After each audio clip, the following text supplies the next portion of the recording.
तो हेलो दोस्तों, good morning. आप सब कैसे हो? आई होप आप सब बहुत ही अच्छे होंगे। ये आपके बीएड थर्ड सेमेस्टर की क्लास है और पेपर है आपका इंक्लूसिव एजुकेशन।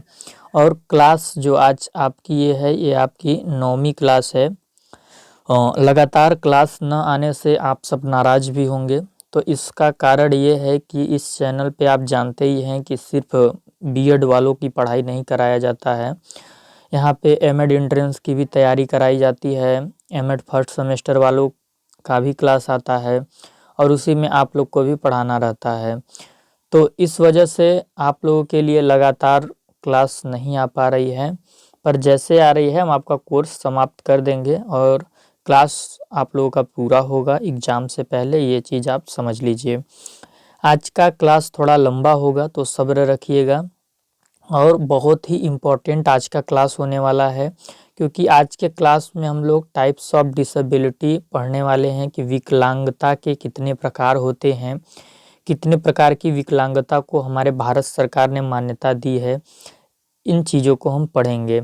आपका एक जो आता है RPWD एक्ट, जो कि 2016 में आया था और इसमें टोटल 21 प्रकार के विकलांगताओं को शामिल किया गया था, जिसको भारत सरकार की तरफ से मान्यता प्राप्त है। तो उन सभी 21 प्रकार के विकलांगता को हम पढ़ेंगे आज के इस सेशन में। तो ये क्लास आपके लिए बहुत ही इम्पोर्टेंट है, क्योंकि जब आप इंक्लूसिव एजुकेशन पढ़ रहे हैं तो आपको पता होना चाहिए कि उसमें जो डिसेबिलिटी डोमेन होता है, जो विकलांगता कार्यक्षेत्र होता है, तो विकलांगता के कितने प्रकार हैं, हमारे समाज में किस प्रकार के बच्चे विकलांग उपलब्ध हैं, उनकी प्रकारें क्या हैं, उनका स्वरूप क्या है, ये चीज़ आपको जानना बहुत ज़रूरी है। तब आप समावेशी शिक्षा के समावेशन वाले दृष्टिकोण को समझने में सक्षम होंगे। आप लोगों को पता है कि ये जो यूनिट 2 का बी पार्ट था, इसमें पहले दिन हम लोग पढ़े थे क्षमता और विकलांगता डोमेन। जाना था कि क्षमता और विकलांगता डोमेन क्या होता है। इसमें सबसे पहले हम लोगों ने विभिन्नता देखा था कि क्लास में जब डाइवर्सिटी होगी तो हमें समावेशन के दृष्टिकोण की ज़रूरत होगी। जब अलग अलग प्रकार के बच्चे होंगे, अलग अलग ज़रूरत वाले बच्चे होंगे और अलग अलग रुचि, आदत, योग्यता के अनुसार जब बच्चे क्लास में आएंगे तो फिर उनको एक साथ पढ़ाने के लिए हमें इंक्लूजन का जो पॉइंट ऑफ व्यू है, इंक्लूजन का जो अप्रोच है, वो अपनाने की ज़रूरत पड़ेगी। इसके बाद हमने जाना कि विकलांगता क्या होता है WHO के अनुसार, और फिर हमने एबिलिटी और डिसेबिलिटी डोमेन को देखा और हमने कुछ मॉडल भी देखे थे विकलांगता से संबंधित जो ICF ने दिए हैं, मेडिकल मॉडल ऑफ डिसेबिलिटी और सोशल मॉडल ऑफ डिसेबिलिटी। उसके बाद हम लोगों ने कुछ एजुकेशनल प्रैक्टिसेज भी देखे थे कि शैक्षिक अभ्यास क्या होना चाहिए यदि हमें समावेशी कक्षा को पढ़ाना है। तो एक ऐसा कक्षा है जिसमें विभिन्न प्रकार के बच्चे मौजूद हैं और विभिन्नताएं हैं उन बच्चों में, तो उसको हम कैसे पढ़ा सकते हैं, तो उसके लिए शैक्षिक अभ्यास क्या होना चाहिए, हमने ये भी देखा है। अगर आप देखें तो यूनिट 2 के बी के अनुसार हम लोग काफ़ी पढ़ चुके हैं इसमें, लेकिन एक्स्ट्रा हम लोग को पढ़ के चलना चाहिए ताकि हम लोग का जो नॉलेज है वो अच्छा हो और हम लोग मतलब रटे रटाए बच्चे न कहलाएं। हम लोग कॉन्सेप्चुअलाइजेशन जो समझ होती है वो हमारे अंदर होना चाहिए। तो इस चीज़ के लिए ज़रूरी होता है कि हम सारे चीज़ों को पढ़ें और किसी चीज़ को छोड़ के न आगे बढ़ें। ठीक, तो हमने काफ़ी चीज़ें इसमें देखा था, जो कि आपका जो ये सिलेबस है जिस हिसाब से वो एक तरीके से आपका पूरा ही हो गया है, पर हम लोग थोड़ा सा आज एक्स्ट्रा देखेंगे और ये बहुत ही ज़रूरी है। आपको इस सीटेट का एग्ज़ाम दें, चाहे फिर अलग स्टेट में जो टेट होते हैं, स्टेट वाइज जो टेट पेपर होते हैं, उसमें भी आपको ये हेल्पफुल होगा। चाहे फिर आप KBS का देने जा रहे हैं, DSSB का देने जा रहे हैं, तो ये हर जगह आपका यहाँ से क्वेश्चन आता है। तो देखिए, आज हम पढ़ने वाले हैं डिसेबिलिटी टाइप्स कि विकलांगता के कितने प्रकार होते हैं, और ये प्रकार हम पढ़ेंगे RPWD एक्ट 2016 के अनुसार। तो ये ऑफिशियल विकलांगता के टाइप्स हैं। आप लोगों को इसे याद कर लेना है, क्योंकि अगर आप याद कर लेते हैं तो आपका कोई भी एंट्रेंस एग्ज़ाम है या फिर कोई भी क्वालिफ़िकेशन एग्ज़ाम है या फिर कोई भी आपका वैकेंसी वाला एग्ज़ाम है, तो उसमें आपको क्या होगा कि यहाँ से 1-2 नंबर आपका बिल्कुल फिक्स है। तो आइए सबसे पहले हम देखते हैं कि वो 21 प्रकार के कौन से डिसेबिलिटी हैं। पहला आपका होता है ब्लाइंडनेस, दृष्टिहीनता। दूसरा होता है आपका लो विजन, जिसे हम हिंदी में बोलते हैं अल्प दृष्टि बाधित।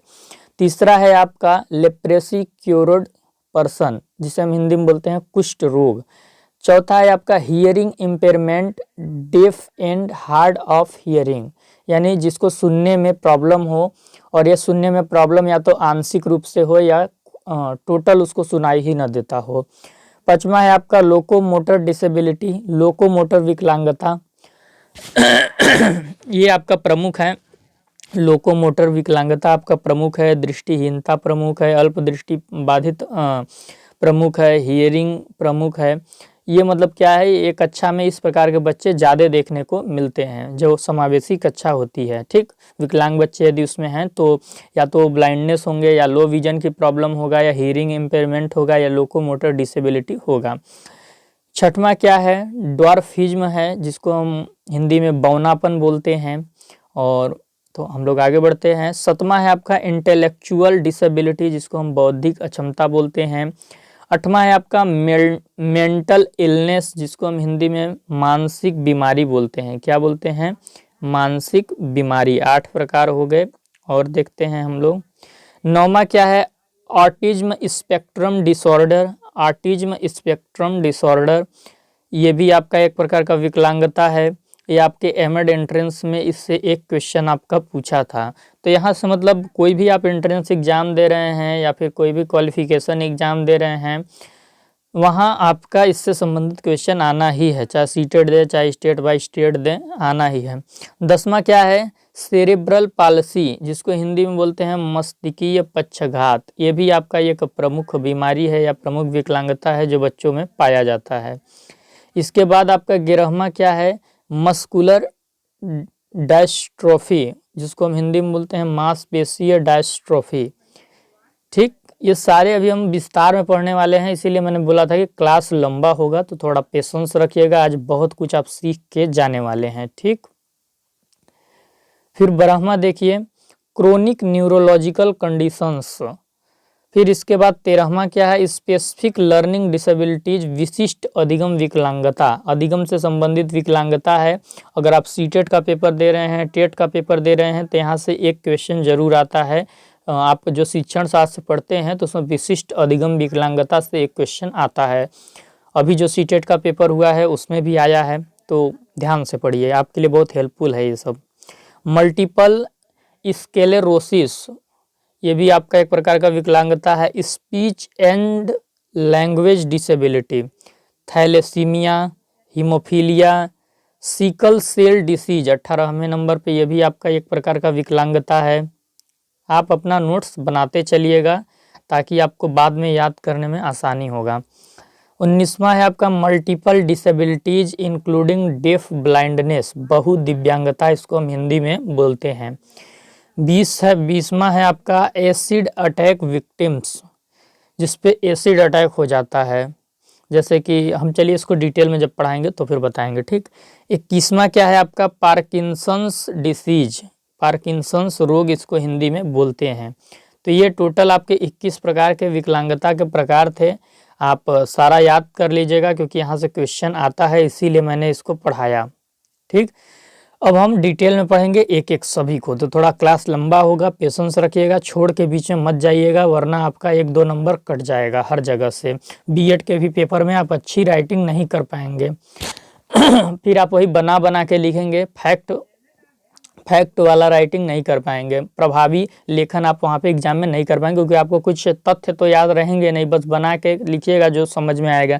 तो तथ्य जरूरी होते हैं अगर आप एक अच्छा कंटेंट राइटिंग करना चाहते हैं एग्जाम में। तो देखिए, पहला जो विकलांगता है वो है ब्लाइंडनेस। ब्लाइंडनेस को हम हिंदी में बोलते हैं दृष्टिहीनता। इसमें क्या होता है कि बच्चा जो है वो देखने में पूर्ण रूप से असमर्थ होता है। बच्चा या व्यक्ति, आप इसको किसी से भी रिलेट कर सकते हैं। यहाँ पर बच्चा मैं इसलिए बोलूँगा ताकि क्योंकि हम क्लास में भाई पढ़ाने के संदर्भ में ये सब पढ़ रहे हैं, एक शिक्षक बनने के संदर्भ में ये सब पढ़ रहे हैं, तो मैं बच्चा बोलूँगा। बाकी आप बच्चा व्यक्ति दोनों से इसे रिलेट कर सकते हैं। अब ऐसा अंधापन जन्मजात भी बच्चे को हो सकता है। या फिर किसी दुर्घटना के कारण उसकी आंखें डैमेज हो सकती हैं और उसको दिखाई पूर्ण रूप से न दें। अगर किसी बच्चे को पूर्ण रूप से दिखाई न देता है तो उसको हम क्या बोलेंगे कि ब्लाइंडनेस डिसेबिलिटी उसको है, और हिंदी में क्या बोलेंगे, दृष्टिहीनता विकलांगता का बच्चा शिकार है। दूसरा क्या है, दूसरा है आपका लो विजन, अल्प दृष्टि बाधित। इसको हम हिंदी में बोलते हैं लो विजन, मतलब दिखेगा लेकिन थोड़े बहुत मात्रा में दिखेगा, एकदम पूरा क्लियर नहीं दिखेगा। तो दृष्टि क्षमता बच्चे में है लेकिन कितने मात्रा में है भैया, थोड़े मात्रा में है, थोड़ा बहुत दिखता है। अगर लिखा है पटना तो पढ़ ले रहा है कटना, क्या पढ़ ले रहा है, कटना। अगर नदी है तो समझ ले रहा है कोई सफ़ेद कलर का परत है। इस प्रकार की कमियां होंगी, लो विजन का प्रॉब्लम होगा। एक सेकंड में कलर बदल लेता हूं क्योंकि ये कलर ना मुझे डार्क नहीं लग रहा है, क्योंकि डार्क से मैं लिखूंगा ना तो ज़्यादा अच्छा लगेगा। ठीक, तीसरी जो विकलांगता है वो है आपका लेप्रेसी क्योर्ड पर्सन, जिसको हिंदी में हम क्या बोलते हैं, कुष्ठ रोग की बीमारी। अब इसका क्या लक्षण है देख लीजिए। ये एक प्रकार की संक्रामक बीमारी है, एक व्यक्ति से दूसरे व्यक्ति में क्या होता है, डांक जाता है, या कह लीजिए कि स्थानांतरण हो जाता है। ये बच्चे में या व्यक्ति में प्रारंभिक अवस्था से लेकर वृद्ध अवस्था में कभी भी हो सकता है, चाहे फिर वो जन्म के शुरुआती स्तर में हो, चाहे फिर वो वृद्ध होने लगे तब पर भी हो सकता है ये विकलांगता, ये बीमारी। माइक्रोबैक्टीरियम लेप्राई नामक बैक्टीरिया के कारण होता है ये, माइक्रोबैक्टीरियम लेप्राई नामक बैक्टीरिया के कारण ये बीमारी होती है। यह रोग मुख्य रूप से त्वचा, परिधीय तंत्रिकाओं, ऊपरी श्वसन पथ यानी गले में, आँखों की श्लैष्मिक सतहों को प्रभावित करता है, यानी आँखों पर इसका प्रभाव पड़ेगा, गले में प्रभाव पड़ेगा, त्वचा पे प्रभाव पड़ेगा अगर आपको लेप्रेसी क्योर्ड पर्सन कुष्ठ रोग की बीमारी है तो। इस रोग का इलाज मल्टी ड्रग थेरेपी के साथ होता है, यानी इसका इलाज संभव है। इसका अन्य नाम है इस बीमारी का हैंसन रोग, जिसे एचडी के नाम से भी जाना जाता है, तो याद रखिएगा। फिर अगला क्या है, अगला है आपका hearing impairment, deaf and hard of hearing. नाम से ही आपको समझ आ जा रहा होगा, हियरिंग यानी सुनने में आंशिक या तो थोड़ा बहुत प्रॉब्लम है या कुल अक्षमता है, बिल्कुल सुन ही नहीं पाता है बच्चा। तो इसमें क्या है कि सुनने में प्रॉब्लम होगी, बच्चा या तो थोड़ा बहुत सुनेगा या फिर एकदम नहीं सुन पाएगा। तो जो इसमें दो विभाजन है, इस विकलांगता के दो विभाजन, एक है डेफ ऑफ हियरिंग। तो डेफ ऑफ हियरिंग में क्या है, दोनों कानों में स्पीच फ्रीक्वेंसी 70 डेसिमल तक की ध्वनि को न सुन पाने वाला व्यक्ति, कि 70 डेसिमल में कोई ध्वनि उत्पन्न हो रही है और जो व्यक्ति है वो दोनों कानों से उतने तेज आवाज़ में भी उसको कुछ सुनाई नहीं देगा। एक तो ये है डेफ ऑफ हियरिंग, और एक क्या है, हार्ड ऑफ हियरिंग। इसमें क्या है, दोनों कानों में स्पीच फ्रीक्वेंसी 60 डेसिमल से 70 डेसिमल तक की ध्वनि को न सुन पाने वाले व्यक्ति, कि अगर 60 डेसिमल या 70 डेसिमल तक की भी ध्वनि उत्पन्न हो रही है तो बच्चा दोनों कानों से उस ध्वनि को नहीं सुन पाएगा। लेकिन इसमें एक विकल्प होता है कि अगर बच्चे को हम हेडफोन दे दें कान में या कान वाली कोई मशीन दे दें तो बच्चा की जो कमी है सुनने की वो कवर हो सकती है और बच्चा सुन सकता है। तो ये चीज़ आप ध्यान रखिएगा। देखिए पांचवा बहुत ही आपका प्रचलित विकलांगता है लोकोमोटर डिसेबिलिटी। जब आप एक समावेशी कक्षा में प्रवेश कीजिएगा तो यही सब ज़्यादा देखने को मिलता है। किसी को लो विजन की प्रॉब्लम होती है, किसी को हेयरिंग इम्पेयरमेंट की प्रॉब्लम होती है, किसी को लोकोमोटर डिसेबिलिटी होती है। लोकोमोटर, इसको याद कैसे रखना है आपको, मोटर, मोटर क्या होता है भैया, घूमता है, चलता है, तो चलने से संबंधित ये बीमारी है। एक जगह से दूसरी जगह जाने में समस्या अर्थात पैरों में विकलांगता यदि है तो उसे हम क्या बोलेंगे, लोकोमोटर डिसेबिलिटी। इसमें क्या समस्या है, सामान्य तौर पर यह हड्डियों में इसमें प्रॉब्लम आती है, हड्डियों के जो जोड़ होते हैं उसमें प्रॉब्लम आती है, मांसपेशियां बहुत कमज़ोर हो सकती हैं आपके हाथ या पैर की, जिससे संबंधित विकलांगता हो जाएगा। आप उस अंग का पूरे तरीके से प्रयोग नहीं कर पाइएगा। व्यक्ति के क्रियाकलापों या गतिविधि में समस्या होता है, लोकोमोटर डिसेबिलिटी है तो जैसे चलने में प्रॉब्लम आएगी, हाथ में कोई सामान आप वजनी नहीं उठा पाएंगे, हाथों के द्वारा किसी चीज़ को नियंत्रित नहीं कर पाएंगे। जैसे आपको जनरेटर चालू करना होता है तो क्या होता है, आपको हैंडल घुमा के ऐसे ऐसे घुमा के स्टार्ट करना होता है, लेकिन अगर आपके हाथ के मांसपेशियां कमज़ोर हैं, हाथ की हड्डियां कमज़ोर हैं, फिर आप कैसे घुमा पाएंगे, उसको घुमा के स्टार्ट नहीं करने पाएंगे। तो ये सारे चीज़ें इसके उदाहरण हैं। अगला जो है वो है ड्वार्फिज्म यानी बौनापन। बौनापन मतलब आप समझते ही हैं कि भाई ऊंचाई कम है, यदि कोई औसत ऊंचाई इतना है 5 फीट कुछ इंच, तो ये इतना ही ऊंचा रहेगा तो यानी इसको हम बौनापन बोलेंगे। शरीर की ऊंचाई औसत से कम होना, जो एवरेज हाइट मानी जाती है हर व्यक्ति की, उससे कम होना उसकी ऊंचाई, और इसे एक प्रकार का वृद्धि विकार बोलते हैं, ग्रोथ डिसऑर्डर हम बोल सकते हैं। और 4 फीट 10 इंच 147.32 सेंटीमीटर से कम के वयस्क शरीर वाले व्यक्तियों को बौनेपन से प्रभावित माना जाता है। यदि किसी व्यक्ति का 4 फीट 10 इंच लंबाई है तो वो इस विकलांगता में शामिल हो जाएगा। अगला जो है वो है आपका देखिए इंटेलेक्चुअल डिसेबिलिटी, बौद्धिक अक्षमता। इसमें क्या है, अब समझ ही लीजिए नाम से ही बौद्धिक अक्षमता की बात कर रहा है, तो बौद्धिक यानी बुद्धि से संबंधित होगा। बच्चा तर्क नहीं कर पाएगा, सीखने में समस्या होगी किसी भी। अब तर्क नहीं कर पाएगा तो सीख भी नहीं पाएगा, क्योंकि सीखने के लिए क्या होता है, अनुभव जरूरी है, निरीक्षण जरूरी है, तर्क जरूरी है। तो ये सब जब है नहीं तो बच्चा कहाँ सीख पाएगा। समस्या से भरे काम को कर पाने में सीमितता होगी। कोई भी चैलेंजेस टास्क उसके सामने आ जाएगा तो घबरा जाएगा, धस जाएगा, डर जाएगा। तो इस प्रकार की बौद्धिक अक्षमता में संबंधित होती है कि समस्या से भरे काम को न कर पाए, तर्क न कर पाए, सीखने में प्रॉब्लम हो, कह लीजिए कमजोर बुद्धि का होना। दैनिक क्रियाकलाप या व्यक्तिगत कौशल जिससे व्यक्ति खुद की देखभाल करता है में कठिनाइयां ना, अपने दैनिक कामों को भी वो ठीक से न कर पाए, जो सेल्फ स्किल्स होते हैं उसको भी वो ठीक से डेवलप न कर पाए, खुद का केयर न कर पाए, ये सारी प्रॉब्लम बौद्धिक अक्षमता से संबंधित है। जैसे ब्रश करना है तो ब्रश भी बच्चा सही से न कर पाए, ये समस्या आपका होगा। भाई ब्रश में क्या कोलगेट आप लगाते हैं ना, तो कोलगेट के जगह दूसरा कुछ लगा के मत करने लगे, तमाम चीज़ें समस्या होती हैं। नहाने में प्रॉब्लम हो सकता है, नहाने गया और उसी में रह गया, बाथरूम में ही साबुन से खेलने लगा, साबुन को खाने लगा, शैम्पुल को उसका झाग बना के पीने लगा, खेलने लगा, तमाम चीज़ें बाथरूम में ही रह जाएगा, वो उल्टे पुल्टे काम करेगा। खुद से कपड़ा पहनना है तो क्या होगा, उल्टा कपड़ा पहनने लगेगा। अगर हम पैंट की चैन को आगे लगाते हैं तो वो पीछे लगाने लगेगा।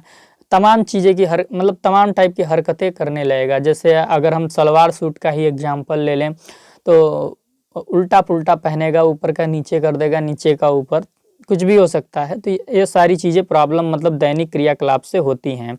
और जब ऐसी प्रॉब्लम होंगी तो जाहिर सी बात है बच्चे का बिहेवियर में भी प्रॉब्लम आएगा, और वो समाज के साथ उसको इंटरेक्ट करने में भी समस्या आएगी, तो व्यवहार और सामाजिक समस्याएं भी आती हैं। ठीक, इसके बाद जो 8वां है आपका वो है मेंटल इलनेस यानी मानसिक बीमारी, या कह लीजिए मानसिक रूप से अस्वस्थ व्यक्ति, जिसका मस्तिष्क स्वस्थ नहीं है, मेंटल लेवल पे वो स्वस्थ नहीं है। ठीक, मन या मस्तिष्क का नियंत्रण में न होना, ऐसा बच्चा जिसका जो मन है या जो दिमाग है वो अपने कंट्रोल में नहीं है, कहीं भी कुछ भी सोचने लग जा रहा है, कहीं उसका दिमाग स्थिर नहीं है, कह लीजिए बिना मतलब के सोचे चला जा रहा है। इसको ओवर थिंकिंग से अगर आप चाहें तो जोड़ सकते हैं, क्योंकि ओवर थिंकिंग का मतलब यही होता है कि आपका जो माइंड है वो नियंत्रण में नहीं है, और इसके लिए आपको ध्यान की ज़रूरत होती है। अगर आप ओवर थिंकिंग के से ग्रसित हैं या आपको थोड़ा बहुत ओवर थिंकिंग होता है, इस एज में जनरली हर इंसान को थोड़ा बहुत होता है, इसलिए मैं बता रहा हूँ, तो आप ऐसा काम कर सकते हैं जिससे आपका ध्यान क्या हो, एक बिंदु पे आकर रुक जाए। जैसे कि आप अपना फेवरेट सॉन्ग वगैरह सुन सकते हैं, इससे आपको कुछ हद तक आराम मिल सकता है। आप कोई अपनी फेवरेट डिश को खाने बैठ जाएं तो आपका ध्यान कुछ हद तक केंद्रित हो सकता है। आप कोई मूवी देख सकते हैं तो भी आपका कुछ हद तक ध्यान केंद्रित हो जाएगा, या आप किसी चीज़ को ध्यान से देखने लग जाइए, जैसे कोई नेचुरल प्लेस हो गया, कोई मूर्ति हो गई, या एक गोला सा, आप जो साइकेट्रिस्ट होते हैं आप देखे होंगे, एक गोला सा इस प्रकार का रहता है, उसको दिखा दिखा के उसका ध्यान एक बिंदु पे लाते हैं। तो तमाम चीज़ें इसकी थेरेपी होती हैं।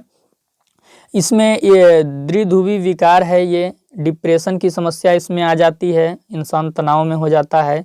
सिजोफ्रेनिया हो जाता है, चिंता का व्यक्ति शिकार हो जाता है, बहुत चिंता करने लगता है। पर्सनालिटी डिसऑर्डर से संबंधित है आपका मेंटल इलनेस है। जब समझ जाइए जो व्यक्ति कोई मानसिक रूप से अस्वस्थ है तो वो किससे कैसा बात कर रहा है, किससे क्या बिहेव कर रहा है, तो उसका जो व्यक्तित्व है वो तो डैमेज हो ही जाएगा। एग्जाम्पल मैं एक दे रहा हूँ, ये एग्जाम्पल सही नहीं है। बस मैं ऐसे ही उदाहरण के लिए दे रहा हूँ, पूरा एग्जाम्पल गलत है। जैसे अभी आप बिहार गवर्नमेंट को जानते होंगे, बिहार सरकार को, नीतीश कुमार जी की सरकार थी, आरजेडी के साथ थे, अभी फिर वापस से बीजेपी के साथ चले गए, और जब बीजेपी के साथ अभी हैं, फिर कुछ दिन बाद आरजेडी के साथ चले जाएंगे। तो इनका उलटना पलटना जारी रहता है, जिससे उनके व्यक्तित्व पे क्या होता है, सवाल उठता है। तो जब आप ऐसे काम करते हैं जिसके कोई तर्क निराधार नहीं होते हैं, तो फिर क्या होता है, आपके व्यक्तित्व डैमेज होने लगता है। लोग आपको बोलते हैं कि ये मानसिक रूप से क्या है, अस्वस्थ है। तो ये सारी चीज़ें हैं, यह व्यक्ति के सोचने को प्रभावित करेगा, आप क्या महसूस कर रहे हैं ये भी प्रभावित करेगा। जब आप मानसिक रूप से स्वस्थ नहीं है तो गलत सोचेंगे, गलत महसूस करेंगे, सही अटेंशंस को अटेंड नहीं कर पाएंगे, कार्य करने के तरीके को भी प्रभावित करेगा। कोई कार्य आप बहुत ही सहज और अच्छे तरीके से करते थे, लेकिन अभी आप मेंटल लेवल पे डिस्टर्ब हैं, तो वो कार्य आपका बिगड़ना पॉसिबल है। खाने में विकार हो सकता है कि अगर आपको इस प्रकार की बीमारी है और आप अकेले रह रहे हैं, तो समझ जाइए कि आप खाना बना तो लेंगे लेकिन खा नहीं पाएंगे। खाना क्या होगा, बना लेंगे लेकिन आप खा नहीं पाएंगे, खाने में आपका मन ही नहीं लगेगा। वहीं पे अगर 4 लोग हों या आपकी जिससे बहुत ज़्यादा दोस्ती है, तो शायद वो खाना आप खा लें। तो फूड डिसऑर्डर भी इसमें इन्वॉल्व हो जाता है। ध्यान अभाव विकार, वही मैंने बोला कि भाई जब ओवर थिंकिंग होगा तो आपका कॉन्सेंट्रेट एक जगह पे कहाँ होगा। तो ये सब आपके मेंटल इलनेस के आपके वो हैं, उदाहरण हैं, आप ये चीज़ ध्यान में रखिए। 9वां ऑटिज्म स्पेक्ट्रम डिसऑर्डर, जिसको हम ऑटिज्म भी बोलते हैं। एमएड एंट्रेंस एग्जाम आपका जो CUET PG 2023 9 जून का पेपर था, उसमें एक क्वेश्चन यहाँ से आया था, पूछा था कि ये कौन सा, किससे संबंधित विकार है, मतलब कौन सा डिसऑर्डर है ये। तो ये समझिए कि एक प्रकार का विकासात्मक विकार होता है बच्चे का या व्यक्ति है, जो उसका डेवलप नहीं होता है। किस क्षेत्र में डेवलप नहीं होता है, तो संचार के क्षेत्र में डेवलप नहीं होता है। बच्चा कम्युनिकेशन अच्छे तरीके से, प्रभावी रूप से, इफेक्टिव रूप से नहीं कर पाता है। अगर कोई बच्चा अच्छे तरीके से कम्युनिकेशन नहीं कर पाएगा, तो जाहिर सा बात है उसका व्यवहार भी प्रभावित होगा, उसका बिहेवियर भी अच्छा नहीं माना जाएगा। तो ये एक प्रकार का आपका डेवलपमेंट डिसऑर्डर है, और कम्युनिकेशन डिसऑर्डर भी इसे बोल सकते हैं।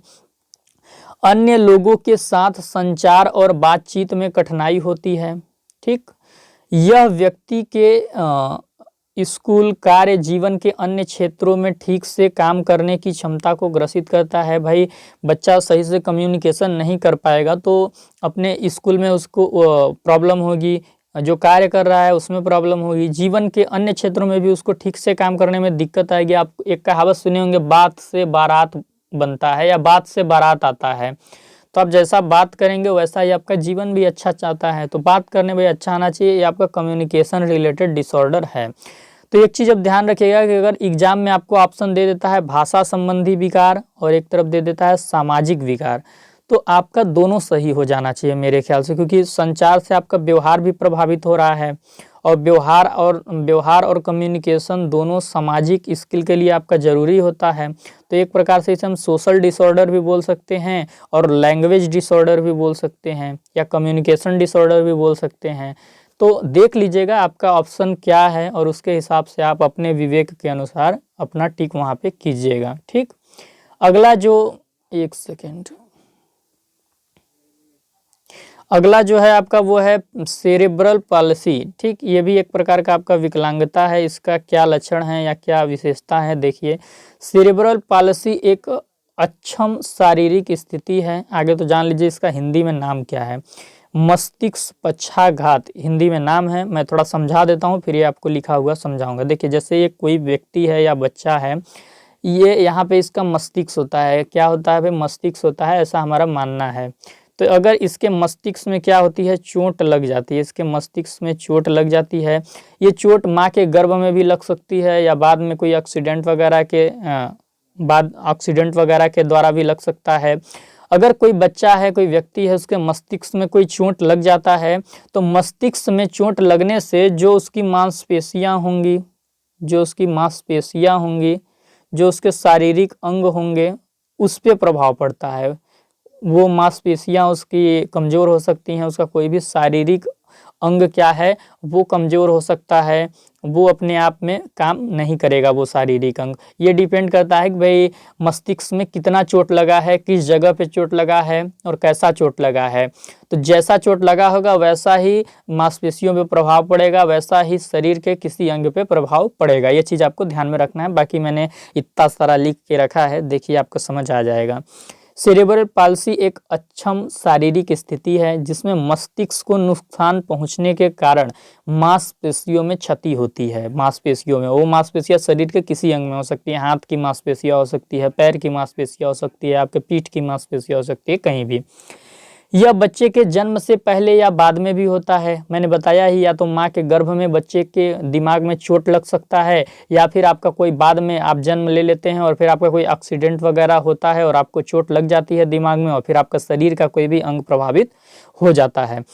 लेकिन अच्छी बात क्या है कि सेरेब्रल पाल्सी एक प्रगतिशील स्थिति नहीं है, यह समय के साथ और ख़राब नहीं होता है। जैसे एक बार जो स्थिति इससे मिल गई आपको, ये बढ़ेगा नहीं समय के साथ, ये बीमारी उतना का उतना ही रहेगी। अगर ये बीमारी आपको इतना है तो ये कितना भी आपका एज हो जाए इतना ही रहेगा, यानी कि ये बढ़ेगा नहीं, ये बढ़ेगा नहीं।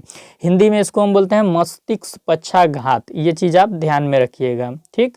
देखिए फैक्ट ध्यान में रखिए, आपके एग्जाम में ना बहुत फायदा आएगा।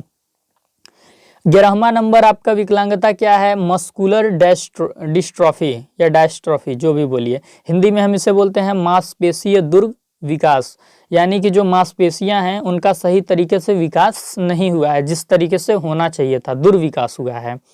अब देखिए इसमें क्या है, मस्कुलर डिस्ट्रॉफी न्यूरोमस्कुलर आनुवांशिक विकारों का समूह है। ये आनुवांशिक विकार है एक प्रकार का, अगर आपके पिताजी में था तो आप में भी हो सकता है, जो मांसपेशियों की कमजोरी और मांसपेशियों के नुकसान का कारण बनता है। इसका लक्षण यह है कि मांसपेशियां कमजोर होंगी या मांसपेशियां धीरे धीरे कमजोर होती जाएंगी। और इसके सबसे बड़ी खराब बात क्या है भैया? खराब बात यह है कि ये समय बीतने के साथ साथ बढ़ता जाता है। जैसे जैसे एज बढ़ता जाएगा ये बीमारी बद से बदतर होता जाएगा, ये चीज़ आप जान लीजिए। और उससे भी बड़ा चीज़ इसमें क्या खतरा है कि मस्कुलर डिस्ट्रॉफी का कोई इलाज वर्तमान में उपलब्ध नहीं है, तो काफ़ी खतरनाक बीमारी है आपका, इसलिए इसको विकलांगता में डाल दिया गया है।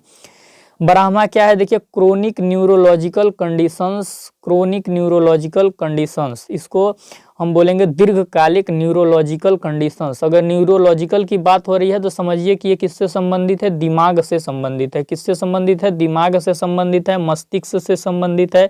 जहाँ भी न्यूरोलॉजी की बात आ जाएगी आप समझिए कि वो दिमाग या मस्तिष्क से संबंधित है। आइए इसके बारे में पढ़ते हैं। इसमें आपको अल्जाइमर रोग हो सकता है, पार्किंसंस रोग हो सकता है, डिस्टोनिया रोग हो सकता है, लू गेहरिक्स रोग हो सकता है, हंटिंगटन रोग हो सकता है, न्यूरोमस्कुलर रोग हो सकता है, मल्टीपल स्क्लेरोसिस हो सकता है, मिर्गी भी अगर आपको आ रहा है, आपको दौरे आ रहे हैं किसी चीज़ के, तो आपको ये बीमारी माना जाएगा।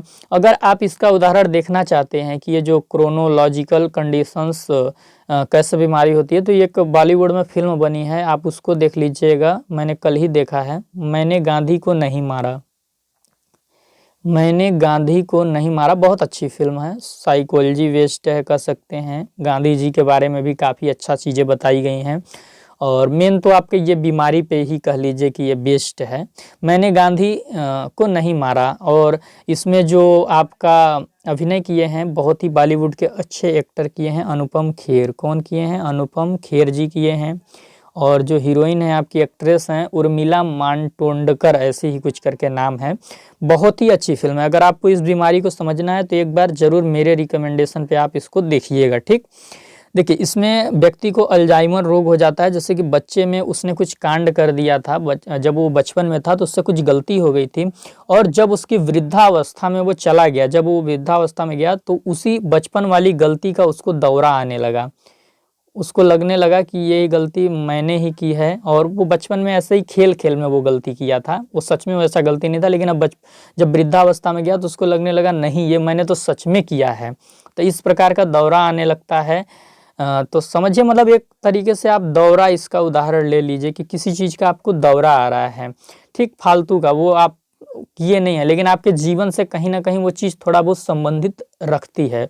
इसका कारण एक और हो सकता है कि इंसान अपने जीवन में काफ़ी व्यस्त रहा है, वो अपने आप को समय न दे पाया है, चाहे आप पढ़ाई ही कीजिए या फिर आप कोई चीज़ रिसर्च ही कीजिए, अगर आप में क्षमता नहीं है उस लेवल की तो इस प्रकार की बीमारी आपको हो सकती है। तो पढ़ाई हो या रिसर्च हो, प्यार मोहब्बत हो, दोस्ती हो, फैमिली इमोशंस हो, जो भी हो कंट्रोल में रखिए। अगर इस टाइप की आपको बहुत ज़्यादा समस्या है तो समझ जाइए कि ये बीमारी आपको हो सकती है। बहुत ही खतरनाक बीमारी होती है, इसका इलाज मतलब काफ़ी मुश्किल से हो पाता है।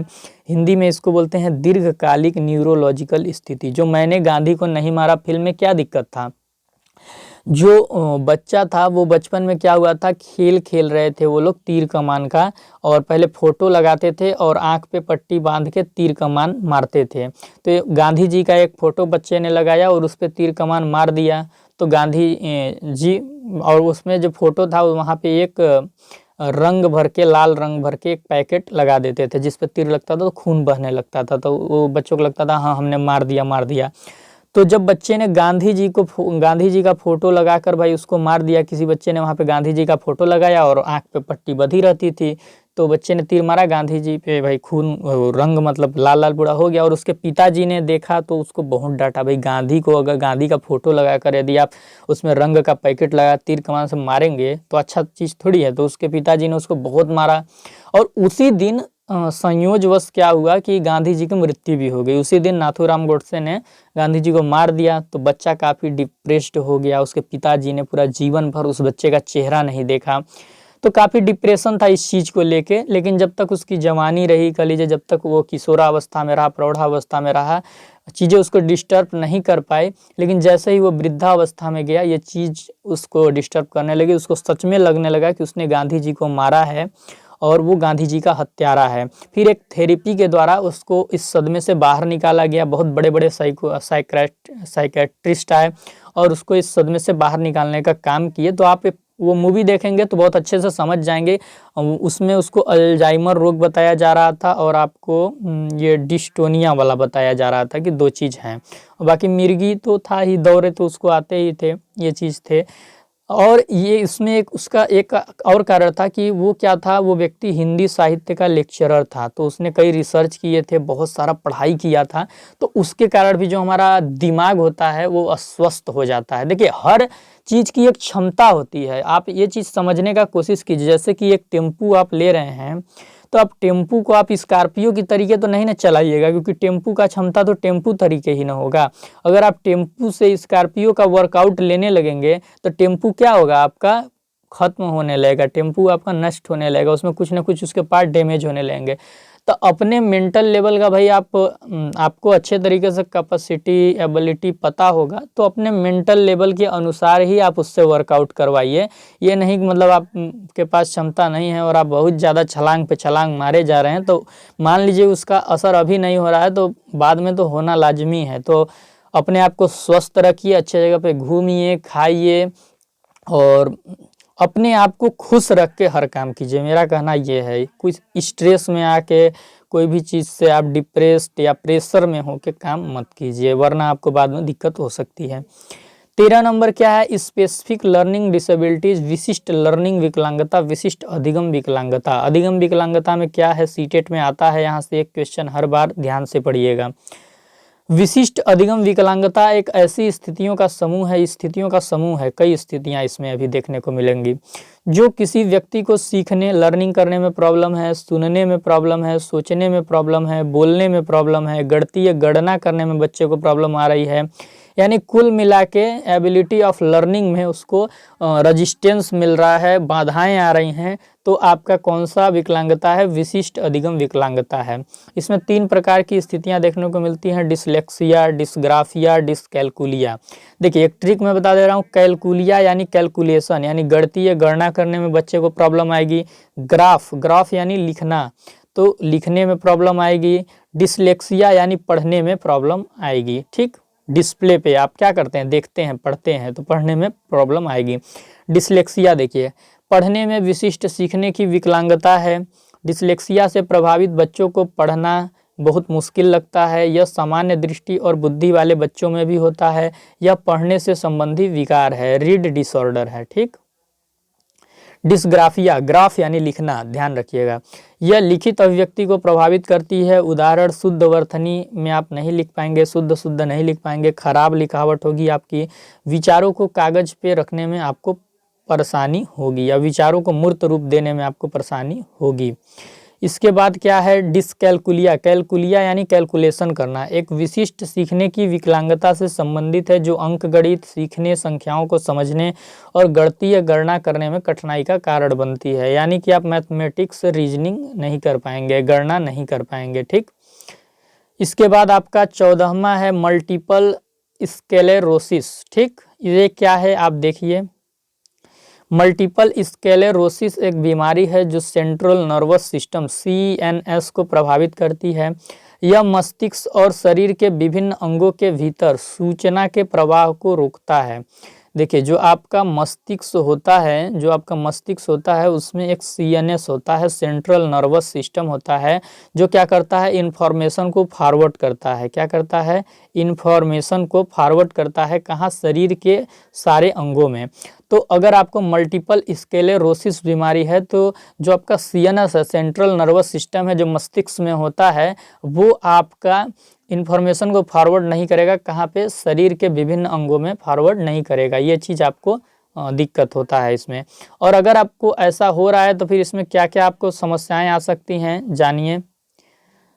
थकान हो सकती है, कमजोरी महसूस हो सकता है, दर्द हो सकता है, झुनझुनी भी आपके हाथ पैर कहीं भी हो सकता है, स्तब्ध हो जाना यानी आप मौन हो जाएंगे कुछ चीज़ के लिए, एकदम शांत हो जाएंगे कुछ समय के लिए, कठोरता आ जाएगी, मांसपेशियों में ऐंठन आ जाएगा, मतलब कमजोरी, चलने या संतुलन, अपने आप को बैलेंस बना के आप चल नहीं पाएंगे, चक्कर आएगा, दृष्टि और श्रवण में भी बदलाव आएगा, सोचने और सीखने में समस्याओं के साथ अवसाद और चिंता होगा, यौन समस्याएं आएंगी, सेक्स संबंधी आपको डिसीज हो सकती है, सेक्सुअल लाइफ आपकी मतलब प्रभावित हो सकती है, मूत्राशय में समस्या आ सकती है, यूरिन में प्रॉब्लम आ सकता है, आंत की समस्या हो सकती है, भाषण में प्रॉब्लम आ सकता है, स्पीच अच्छे से नहीं कर पाएंगे, किसी चीज़ को निगलने में आपको कठिनाई आ सकती है। तो इस बीमारी के कुछ लक्षण हैं और ध्यान आपको इसमें यही रखना है कि मस्तिष्क में एक CNS होता है, इस बीमारी के कारण ये हमारे शरीर के अन्य अंगों तक इन्फॉर्मेशन को फॉरवर्ड नहीं कर पाता है। 15वां नंबर जो आपका विकलांगता है, डिसेबिलिटी है, वो क्या है, speech and language disability, Hindi में बोलते हैं भाषण और भाषा दिव्यांगता, ठीक। देखिए इसमें क्या है, वाक शक्ति में गड़बड़ी हो सकती है, आप अच्छे से बोल ना पाएँ, अच्छे से स्पीच भाषण न दे पाएँ, ठीक। वाक विकार इसको हम बोल सकते हैं, स्पीच डिसऑर्डर, बोलने में असमंजस की स्थिति आपको उत्पन्न हो सकती है। आप कुछ बोलने जा रहे हैं और वहाँ पे आप शब्द को आगे पीछे कर देंगे, बोलना कुछ था बोल कुछ देंगे, कथन को आगे पीछे कर देंगे, तो यानी आपकी ये स्पीच डिसऑर्डर से संबंधित है। और दूसरा लैंग्वेज डिसेबिलिटी क्या है, भाषा विकार से संबंधित है, आपको भाषा ही ठीक से नहीं आ रहा है, ठीक। खुद को व्यक्त करने में आपको दिक्कत हो रहा है, एक दूसरे क्या कह रहे हैं ये समझने में कठिनाई है, तो ये सुनने से संबंधित नहीं है। यहाँ पे क्या है कि आपको भाषा ही अच्छे से, आप भाषा को सीख ही नहीं पाए हैं, भाषा से संबंधित प्रॉब्लम है, और भाषा को अच्छे तरीके से न समझ पाने से आप खुद को न तो व्यक्त कर पा रहे हैं और दूसरे क्या कर रहे हैं उसको समझ भी नहीं पा रहे हैं, तो ये आपकी लैंग्वेज डिसेबिलिटी। और भाषण डिसेबिलिटी में क्या है कि आपको भाषा तो आ रही है लेकिन आप भाषण सही से नहीं दे पा रहे हैं, आप शब्दों को ऑर्डर नहीं कर पाते हैं, उसको ऑर्गेनाइज्ड नहीं कर पाते हैं, ये सारी समस्याएं हैं इसमें, ठीक। 16वां नंबर क्या है आपका, थैलेसीमिया है। थैलेसीमिया क्या है, देखिए ये एक प्रकार का आपका ब्लड डिसऑर्डर है और हेरिडिटरी है, यानी कि आनुवांशिक रक्त विकार है, जो कम या असामान्य हीमोग्लोबिन के उत्पादन की विशेषता है। यदि आपके शरीर में कम हीमोग्लोबिन प्रोडक्शन हो रहा है, कम हीमोग्लोबिन आपका उत्पादन हो रहा है, तो ये डिसऑर्डर आपको होगा, हेरिडिटरी ब्लड डिसऑर्डर आपको हो सकता है। जैसा कि हमें पता है कि हीमोग्लोबिन क्या होता है, एक प्रोटीन है जो लाल रक्त कोशिकाओं में पाया जाता है, लाल रक्त कोशिकाओं में पाया जाता है। हीमोग्लोबिन शरीर में ऑक्सीजन को चारों ओर ले जाने के लिए जिम्मेदार होता है। हीमोग्लोबिन हमारे शरीर में ऑक्सीजन को चारों ओर पहुंचाता है। थैलेसीमिया के परिणाम स्वरूप यदि आपको थैलेसीमिया हो जाता है तो बड़ी संख्या में लाल रक्त कोशिकाएं क्या हो जाती हैं, नष्ट हो जाती हैं, जिससे एनीमिया नाम की बीमारी होती है। और एनीमिया अगर आपको हुई तो थैलेसीमिया से प्रभावित व्यक्ति की त्वचा पीली हो जाएगी, थकान महसूस होगा, मूत्र का गहरा रंग हो जाएगा, यानी उसके यूरिन का कलर चेंज हो जाएगा। अगला बीमारी है या विकलांगता है हीमोफीलिया। हीमोफीलिया क्या है, हीमोफीलिया एक रक्त विकार है, ब्लड डिसऑर्डर है, जो रक्त के थक्के जो बनते हैं प्रोटीन की कमी की विशेषता है। इन प्रोटीनों की अनुपस्थिति में रक्त स्त्राव सामान्य से अधिक समय तक चलता है, यानी रक्त बहुत ज़्यादा बहने लगता है, रुकता नहीं है। जैसे कि एग्जाम्पल के लिए इंसान को चोट लग जाती है हाथ पे पैर पे, तो क्या होता है, खून बहने लगता है। या आप समझ जाइए, आप कहीं पे कट जाते हैं ब्लेड से, चाकू से, तो खून बहने लगता है, लेकिन क्या होता है कि वो खून थोड़ा सा बह के फिर जम जाता है, वहीं पे रक्त का थक्का बन जाता है। लेकिन यदि आपके शरीर में प्रोटीन की कमी है, प्रोटीन की अनुपस्थिति है, तो क्या होगा, वो रक्त नहीं रुकेगा, लगातार बहेगा, लगातार बहते जाएगा और आपकी मृत्यु भी हो सकती है। तो ये हीमोफीलिया काफ़ी खतरनाक बीमारी होती है, इसमें रक्त का थक्का न बनने की प्रॉब्लम होती है। हीमोफीलिया लगभग हमेशा पुरुषों में होता है और वे इसे अपनी माँ से प्राप्त करते हैं, यानी हेरिडिटरी भी हो सकता है, वो उसके गर्भ से प्रॉब्लम हो। हीमोफीलिया से महिलाएं बहुत कम प्रभावित होती हैं। हीमोफीलिया का कोई ज्ञात इलाज नहीं है। हीमोफीलिया के उपचार में रोगी क्लॉटिंग फैक्टर का इंजेक्शन लगाना शामिल है और इसे सप्ताह में कई बार करना पड़ता है। हीमोफीलिया का इलाज काफ़ी महंगा है। हीमोफीलिया को हिंदी में अति रक्त स्त्राव कहते हैं, अधि रक्त स्त्राव कहते हैं, कि रक्त का अधिक स्त्राव होना, रक्त अधिक मात्रा में बहना। तो इसका कोई इलाज नहीं है, समझ जाइए, काफ़ी खराब बीमारी है, इसलिए विकलांगता में शामिल कर दिया गया है। 18वां नंबर क्या है, सिकल सेल डिसीज, हिंदी में बोलते हैं सिकल सेल रोग, कोशिका से संबंधित बीमारी है। इसमें क्या होता है और कौन सी कोशिका, रक्त कोशिका से संबंधित बीमारी है। सिकल सेल रोग रक्त विकारों का एक समूह है, ब्लड डिसऑर्डर का एक समूह है, जिसके कारण जो लाल रक्त कोशिकाएं गोला गोला होती हैं, जिसको कि हम आरबीसी बोलते हैं, पूर्व में क्या होती हैं, वो गोल होती हैं। लेकिन अगर ये बीमारी आपको हो गया, सिकल सेल रोग हो गया, यानी कोशिका वाली बीमारी हो गई, तो जो लाल रक्त कोशिकाएं गोल थी वो दराती यानी चंद्रमा के आकार में हो जाती हैं। किसके आकार में हो जाती हैं, चंद्रमा के आकार की हो जाती हैं और विकृत होने लगती हैं, यानी आयतन में प्रसार होने लगता है और वो कोशिकाएं टूट जाती हैं। ऐसे में आरबीसी की ऑक्सीजन ले जाने की क्षमता कम हो जाती है। भाई वो कोशिकाएं जब टूट जाएंगी तो ऑक्सीजन ले जाने की क्षमता काफ़ी कम हो जाती है। यह आनुवांशिक रूप से स्थानांतरित बीमारी है। ठीक, ये भी आपका हेरिडेटरी है, सिकल सेल डिसीज। अब 19वां क्या है आपका, मल्टीपल डिसेबिलिटीज, बहुदिव्यांगता। इसका देखिए आपको मैं आगे अर्थ समझा देता हूँ, फिर मैं लिखा हुआ पढ़ाऊंगा। देखिए, कोई भी व्यक्ति है उसको एक तो आपका विकलांगता है ही, उसके अलावा एक और विकलांगता है, तो हम बोलेंगे कि उसे मल्टीपल डिसेबिलिटीज है। वो एक विकलांगता शारीरिक हो सकता है, एक विकलांगता मानसिक भी हो सकता है, या दोनों विकलांगता शारीरिक हो सकता है, फिजिकल हो सकता है, या दोनों विकलांगता आपका मेंटल लेवल पे हो सकता है। तो इस प्रकार से यदि दो विकलांगता किसी एक ही व्यक्ति को है या एक से अधिक विकलांगता है तो उसको हम मल्टीपल डिसेबिलिटीज के अंतर्गत मानते हैं। आइए, जो मैंने लिखा है उससे आपको और बेहतरीन समझने में मदद मिलेगी। बहुदिव्यांगता दो या दो से अधिक अक्षम स्थितियों का एक साथ घटित होना है, कि एक व्यक्ति को दो या दो से अधिक विकलांगता एक साथ है, जो सीखने या अन्य महत्वपूर्ण जीवन के कार्यों को प्रभावित करता है। भाई दो से अधिक विकलांगता होगी या दो भी होगी तो भाई उसका जीवन तो प्रभावित होगा ही। बहुदिव्यांगता दो अलग अलग प्रकार की शारीरिक अक्षमताएं हो सकती हैं, या दो विभिन्न मानसिक अक्षमताएं हो सकती हैं, या शारीरिक और मानसिक अक्षमताओं का संयोजन हो सकता है, कि भाई एक शारीरिक प्रॉब्लम है, एक मानसिक है, या दोनों शारीरिक है, दोनों मानसिक है, लेकिन क्या है, एक से अधिक है, तो उसको हम मल्टीपल डिसेबिलिटीज में ले लेंगे। उदाहरण इसका क्या है, जैसे किसी व्यक्ति को मेंटल डिसीज है, बौद्धिक अक्षमता है और उसको अंधापन भी है, दिखाई भी नहीं देता है, तो मल्टीपल डिसेबिलिटीज के अंतर्गत वो व्यक्ति आ जाएगा। मानसिक मंदता है, दिमाग कमजोर है लेकिन हड्डी का भी रोग है, लोकोमोटर विकलांगता, चल नहीं पाता है और उसको स्पीच डिसऑर्डर भी है, भाषण भी सही से नहीं दे पाता है, वॉक नहीं कर पाता है, स्पीच नहीं कर पाता है, तो वो मल्टीपल डिसेबिलिटीज के अंतर्गत आ जाएगा। 20वां देखिए बहुत ही अच्छा है, एसिड अटैक विक्टिम्स, बहुत ही इम्पॉर्टेंट डिसेबिलिटी है वो। एसिड अटैक पीड़ित क्या होता है, ये हेरिडेटरी नहीं है, ये जन्म के बाद होता है, ये ध्यान में रखना है। एसिड अटैक यानी कि एसिड का अटैक हो गया है किसी व्यक्ति पे। ठीक, जैसे कि एक उदाहरण दे देता हूँ फिर आपको समझाता हूँ कि मान लीजिए कि ये कोई लड़की है। ठीक, मैं इसके बाल भाई बड़े बड़े इसलिए कर देता हूँ, मैं अच्छे से चित्र नहीं बनाने पाता। ये एक लड़का है, ठीक। लड़की का नाम क्या है, कुछ भी नाम ले लीजिए, मैं इंग्लिश नाम ले लेता हूँ, जूली ले लेते हैं।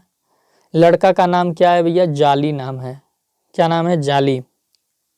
जाली ने मोहब्बत की बेपनाह जूली से, लेकिन जूली को उसका मोहब्बत पसंदे नहीं आया। जूली बोली कि आई कांट लव यू, या आई डोंट लव यू, मैं तुमसे प्यार नहीं कर सकती। लेकिन जॉली तो भैया परेशान है, प्रेशराइज कर रहा है, नहीं हमसे प्यार कर लो कर लो कर लो। अब ये तो गलत बात है ना, कोई लड़की आपको पसंद नहीं कर रही फिर भी आप ज़बरदस्ती फोड़ डाल रहे हो कि हमको पसंद कर लो, तो ये तो समस्या है। तो जूली फिर क्या करेगी भाई, उसको आप फालतू का प्रेशर देंगे तो कुछ अपशब्द, कुछ उल्टा पुल्टा तो बोलेगी कि तुम्हारी औकात नहीं है, तुम मेरा रास्ता छोड़ दो।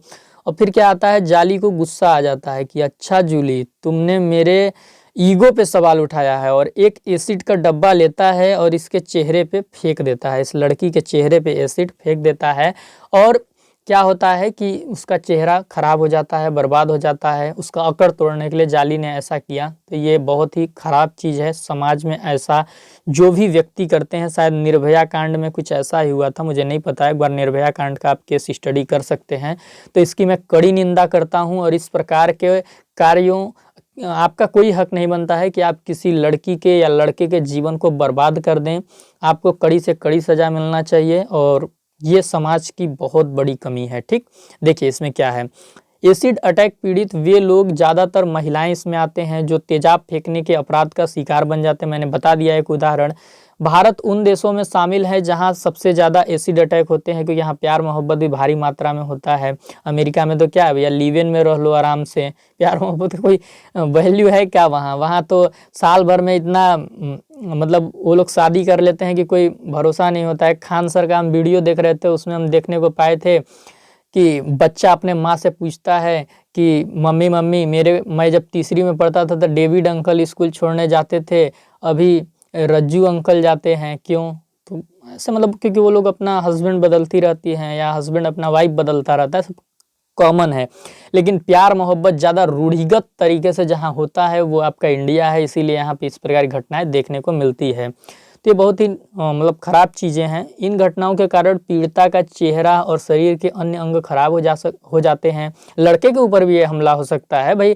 मान लीजिए कोई लड़की लड़के से ज़बरदस्ती प्यार करना चाहती है, लड़का उसको एक्सेप्ट कर ही नहीं रहा है, तो लड़की भी गुस्से में आके कुछ ऐसा तो कर ही सकती है। कहीं कोई लिखा थोड़ी है कि लड़का ही लड़की पे करेगा, दोनों के लिए हो सकता है। निर्भया वाला एक कांड पढ़िएगा तो आपको थोड़ा और अच्छा पता चलेगा। हाल में ही भारत सरकार ने एसिड अटैक सर्वाइस को RPWD एक्ट 2016 के तहत मान्यता प्राप्त विकलांगों की सूची में शामिल किया है, और बहुत ही अच्छा काम किया है। लेकिन सरकार को एक और काम करना चाहिए कि इस प्रकार की घटना हो ही ना, ठीक। इसके लिए कड़े कानून बनाने चाहिए, और अगर कड़े कानून बने हैं तो मैं सरकार की भी प्रशंसा भी करूंगा। बाकी क्या है आप लोग पता कीजिएगा। आज का जो लास्ट डिसेबिलिटीज है, इसके बाद क्लास आज का समाप्त हो जाएगा। वो क्या है, पार्किंसंस रोग, ठीक। इसके क्या लक्षण हैं या क्या इसकी विशेषताएं हैं, देखिए। पार्किंसंस रोग एक मस्तिष्क विकार है, मेंटल डिसऑर्डर है, जो हिलने डुलने, जकड़न, चलने, संतुलन या समन्वय में कठिनाई से संबंधित है। आप अपने आप को बैलेंस नहीं कर पाइएगा, एडजस्टमेंट नहीं कर पाइएगा, समन्वय नहीं कर पाइएगा, उसमें दिक्कत होगा, ठीक। पार्किंसंस के लक्षण आमतौर पर धीरे धीरे शुरू होते हैं, समय के साथ बदतर होते जाते हैं, समय के साथ ये बीमारी बढ़ती है। जैसे जैसे बीमारी बढ़ती है, लोगों को चलने और बात करने में कठिनाई हो जाती है। उन्हें मानसिक और व्यवहारिक परिवर्तन, नींद की समस्या, डिप्रेशन, स्मृति कठिनाइयों और थकान भी हो सकती है। और फिर इसके बाद लास्ट में क्या, पुरुष और महिलाओं दोनों को पार्किंसंस रोग हो सकता है। हालांकि यह रोग महिलाओं की तुलना में 50% अधिक पुरुषों को होता है।